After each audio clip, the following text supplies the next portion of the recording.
Thank you for the opportunity to give you an update on Chromium, and I think for some of you, I see new members and new faces. This will be a first-time run, I assume, for you. So what I've tried to do is put together a presentation that it's brief. It's unbelievably, Manise dared try to squeeze me into a 30-minute slot. She obviously hasn't learned. I'll do my best. Feel free to ask questions along the way if you need clarification and whatever along the way. I'm happy to address questions. And I'm going to touch on a little bit of background information for you and really try to move mostly into an update mode on where we're at. So I'm going to touch a little bit on the history.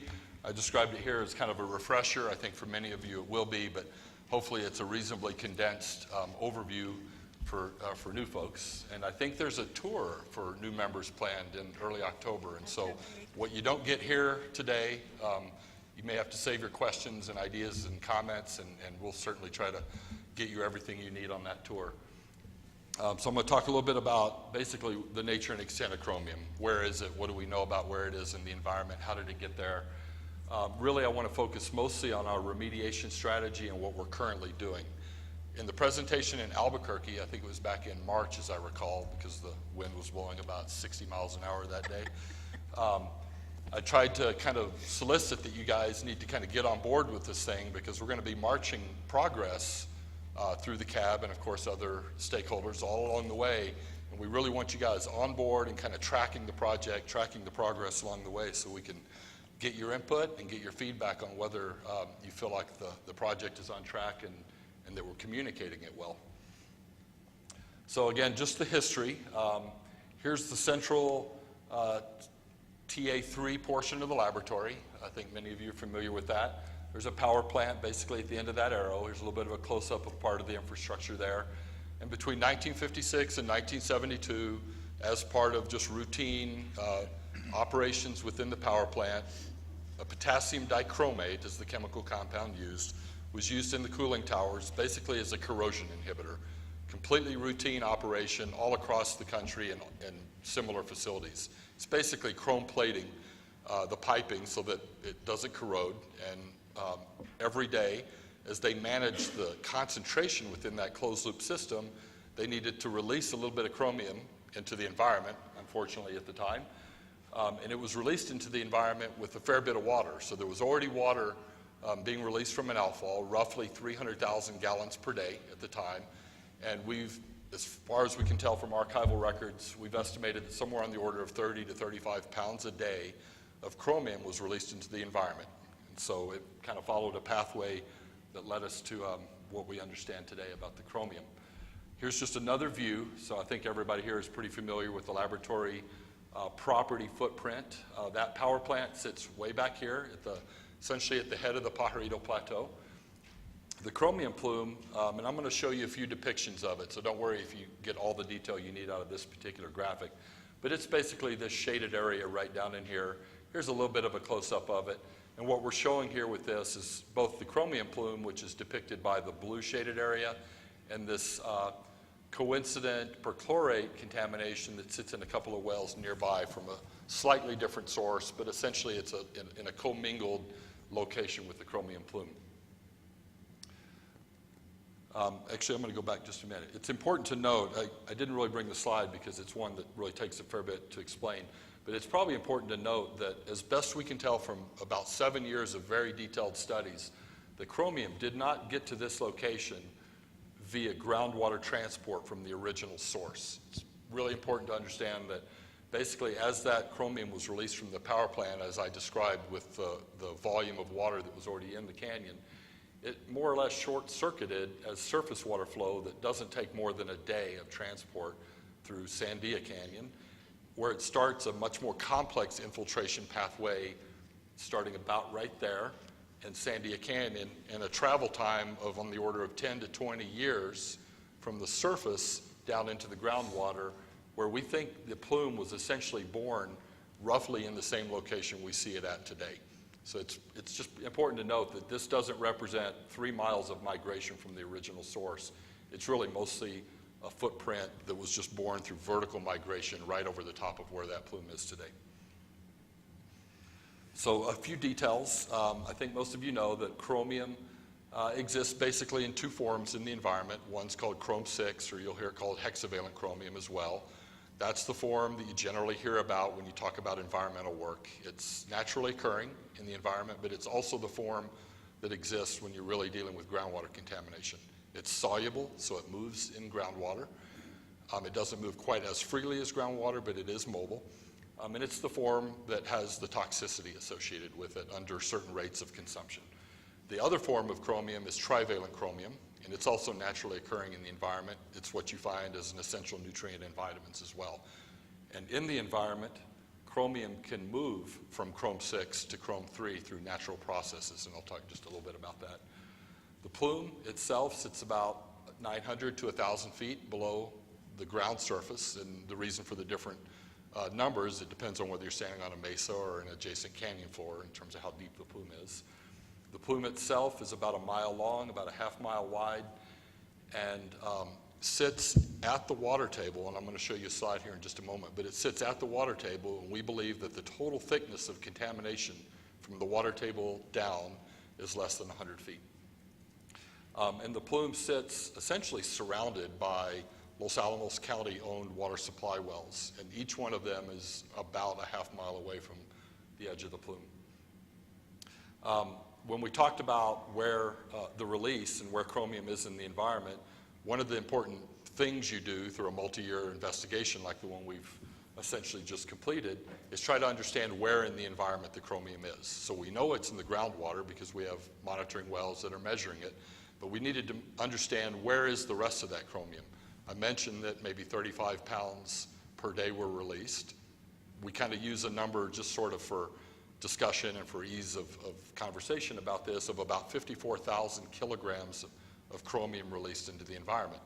So one of the really good things to be able to do in an investigation, and before you move into remediation, is try to get your arms around all that chromium. Where is it in the environment? You don't want to just go head first into remediation without understanding first where it is and in what form it is. So one of the things we've learned is that there's a wetland really close to where that power plant was that was there during in the 50s and 60s and is still there today, that because of the heavy organic content in that wetland, grabbed a whole bunch of that hexavalent chromium that was released and instantly turned it into trivalent chromium. We've estimated that 25 to maybe even 40% of all that chromium released out of that power plant may still be sitting in those wetland soils. And we've recently done work to make sure that the wetland stays very stable, both physically stable with respect to being able to withstand flood erosion, as well as geochemically stable, which means keeping a water table high so that the conditions in that wetland stay as reducing and not oxidizing. And both of those actions will keep that chromium in that location. But probably more important is we found that through that 1,000 feet or so of geologic strata that the chromium originally percolated through, that there still may be chromium in really complex places within that area. And that's going to be a really important aspect of our remediation strategy down the road. Here's another close-up of the plume. There's a couple of things I wanted to show about this. I don't think that we had really shown you guys in the past the plume in the context of the water table, and I think that's really important, and I think we were remiss in showing it to you that way. Think of these gradients and these contour lines in the water table not any different than you would think of a topographic map that you might use to go hiking with. Where the lines are really close together, the water table gradient is very steep. So it's steep here, roughly west of the plume. And by the way, I know you can't read these numbers, but these are higher numbers than these, implying the general groundwater direction is roughly west to east on a map like this. So downhill or down gradient for the groundwater is left to right or west to east. And so you have a relatively steep gradient here, and you have a relatively steep gradient here. The Rio Grande sits right over here. So you can imagine that this water table is sort of diving to more or less converge with the Rio Grande along White Rock Canyon. But notice that a big portion of the plume, and really the dominant portion of the plume, sits in a very low gradient area.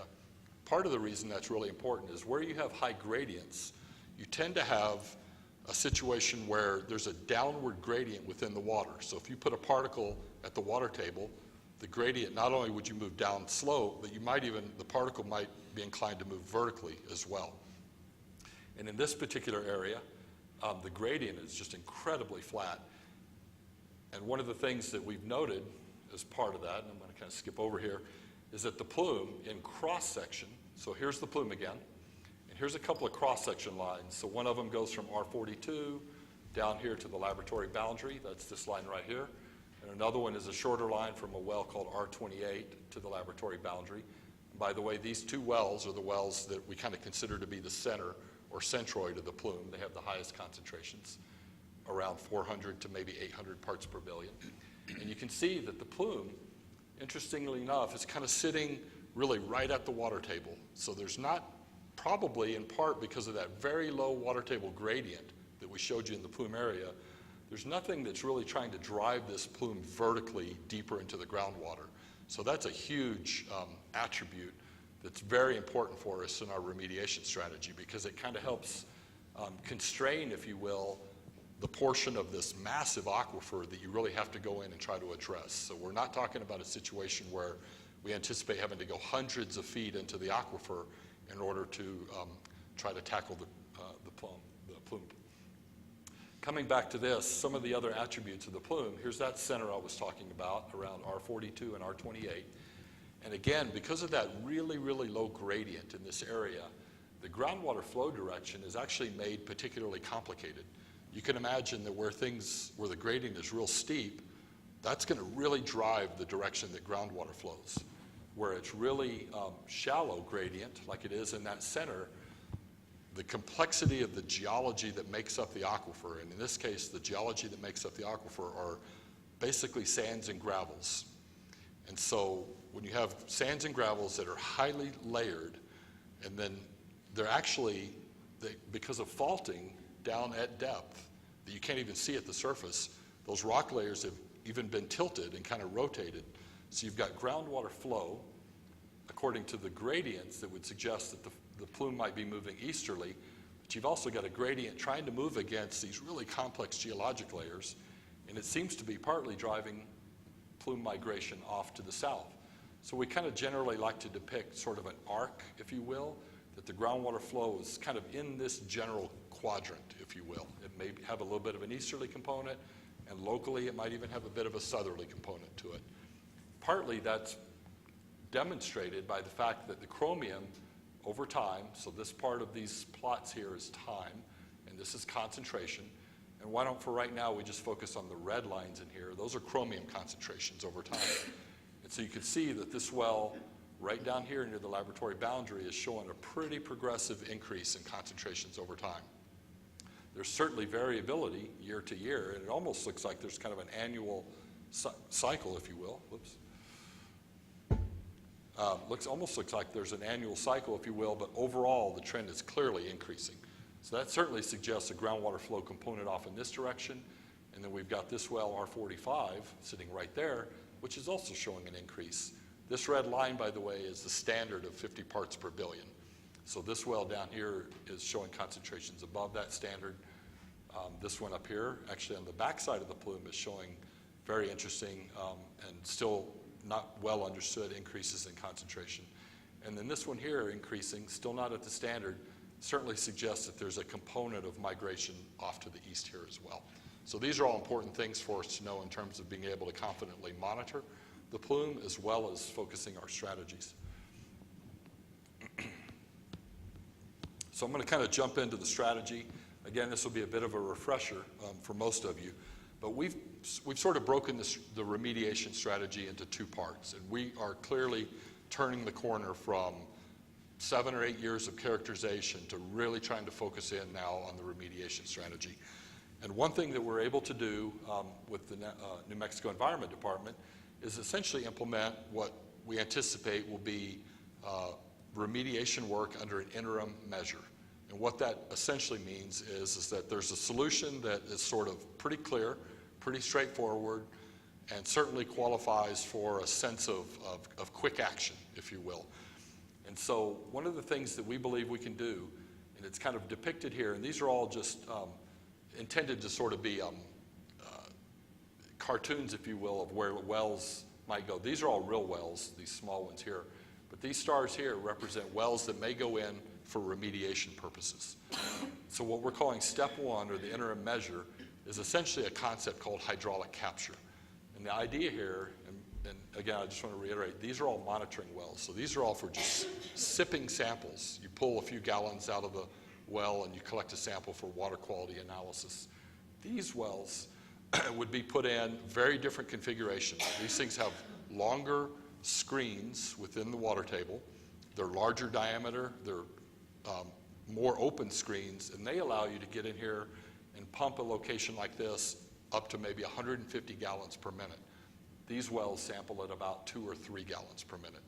And what we anticipate occurring is what's called hydraulic capture, or you establish a capture zone that generally has some kind of a width to it. You kind of think of it almost like a big horseshoe right in here. It'll have a width to it and a length up gradient. So remember, groundwater is kind of flowing down off this direction right here. And we'll establish some kind of a width of capture. And we don't know if the capture zone that we want to establish here to basically get all the chromium that's trying to migrate off-site, we don't know if it's going to be very large from one of these, or whether a second one will be necessary, or possibly even a third, to create kind of a continuous area sort of that represents a funnel, if you will, so that any chromium contamination in the groundwater that might be trying to migrate off-site essentially gets sucked into this drain, if you will. We'll take that water, we'll pump it to the surface. We treat it at the surface with a technology called ion exchange, extremely routine methodology for treating chromium. It takes all the chromium out and basically produces potable water on the back end of it. And we have to then disposition that water. We've got to put it somewhere. Both out of necessity do we have to put it somewhere, but also there's important possible remediation strategies that you can implement through water disposition. And those are illustrated here by these stars. And these are just depictions of possible locations for water injection wells. So these wells will basically also penetrate the aquifer near the water table. And the idea is that the treated water, the water that we bring to the surface, treat, will inject into some kind of configuration yet to be determined of injection wells that end up playing a really important part of the remediation strategy. So not only are you getting rid of the water, you're also replenishing the aquifer, because there's all kinds of issues about water rights and things like that. So we get return credit for the water that we return to the aquifer.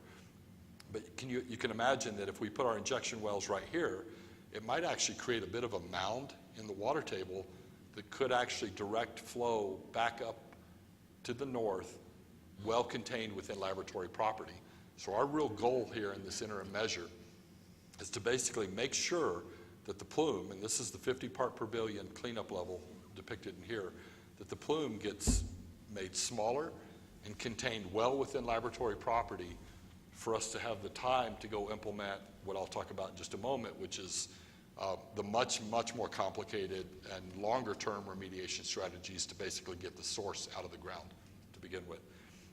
And so injection wells along the flanks here might actually create a funnel effect as well, and effectively reduce the number of pumping wells we might need by driving the plume and the contamination towards our extraction location.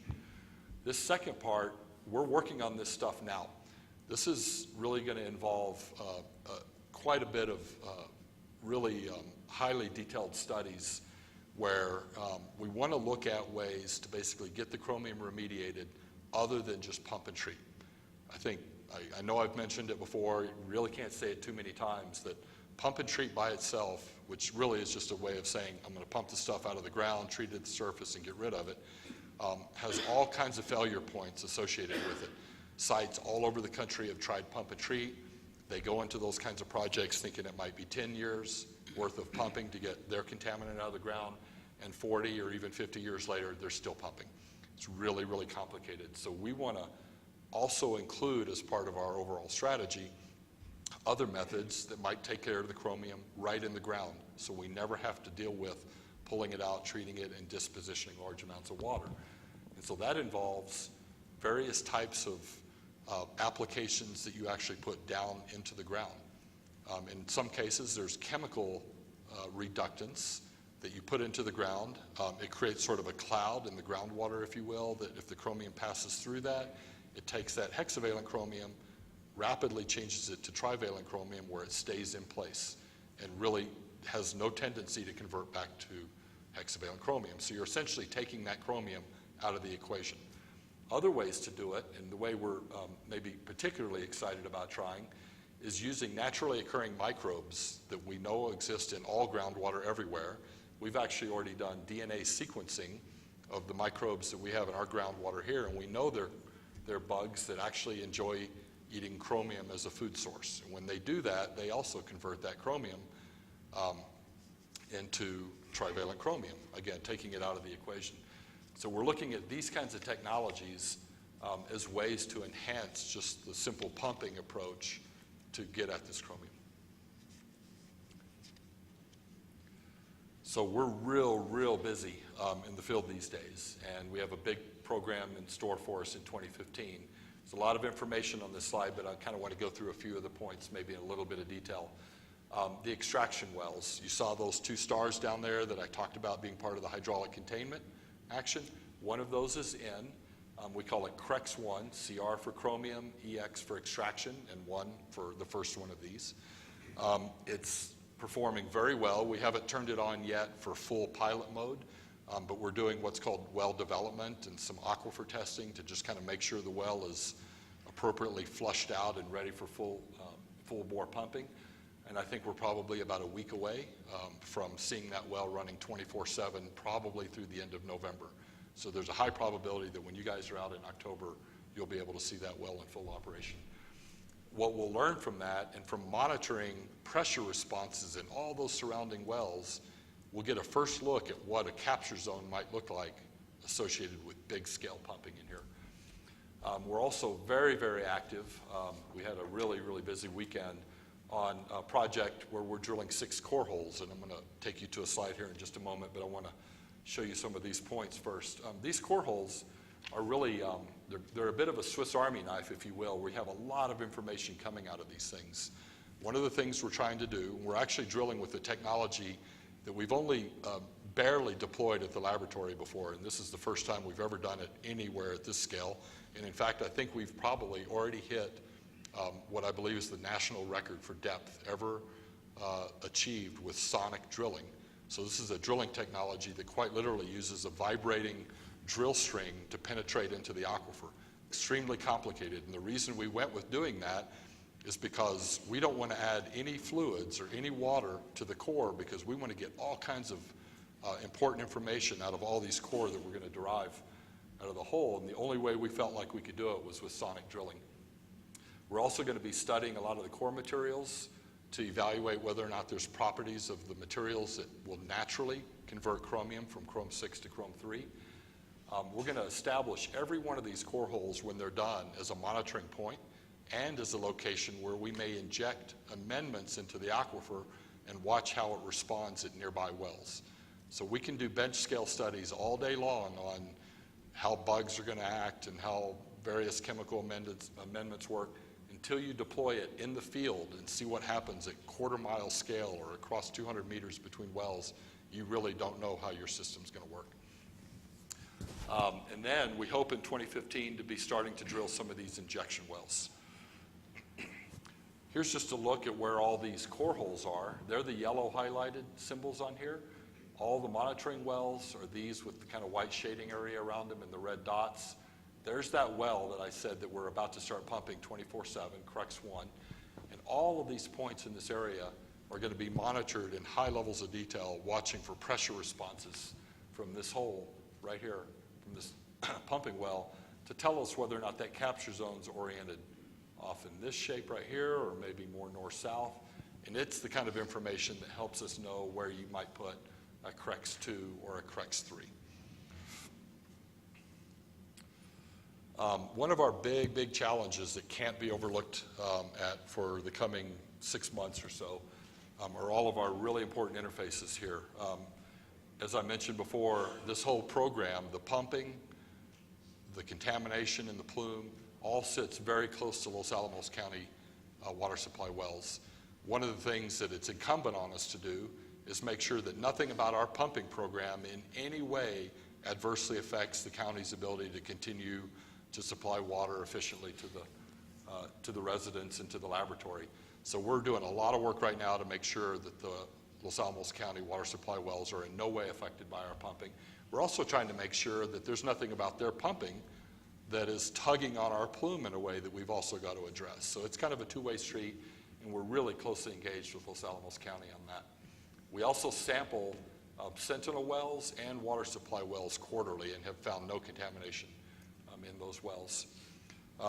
Probably goes without saying, because of the neighboring San Ildefonso Pueblo, that important discussions and interfaces with San Ildefonso on a new monitoring well on their land, and as well as just the very nature of our actions. They're a very interested party, and so we've engaged them regularly on this action. You guys, just because you're at the bottom of this list doesn't make you less important than anyone else. But we also have very, very important permitting and other regulatory hurdles, if you will, with, of course, NMED has got to be on board with approving all of these actions. The Office of State Engineer, because now we're extracting large volumes of water. And so water rights, reallocation of water, and all kinds of issues like that come into play. And so we're working through a permit process right now with the Office of State Engineer. NEPA even plays in, again, because of the laboratory's site-wide environmental impact statement. We've got to make sure we're still within all of those boundaries. And then there's a few other kind of smaller issues associated with cultural sites. Mortandad Canyon, where all this work is going on, is one of the richest cultural locations in all of northern New Mexico. And you pretty much can't walk a straight line out in that canyon without stepping on pot shards, cultural sites, and things that we don't even know about, because most of that stuff is proprietary. So as you can imagine, we've got a lot, it's kind of a minefield of issues that we've got to deal with to be successful on our remediation strategy itself. Just a few photos to give you some context. This is nothing like what you'll get to see when you're in the field. There's nothing like being there. But we're having to excavate large areas to create these basins in here for storing treated water before we disposition it. Here's one of the wells just being drilled. Here's a well right here after it's completed. These housing units right in here, one of them holds the ion exchange treatment units. Another one holds water that's staged while we get analytical results to ensure that we're good to go for disposition. And I believe that is it.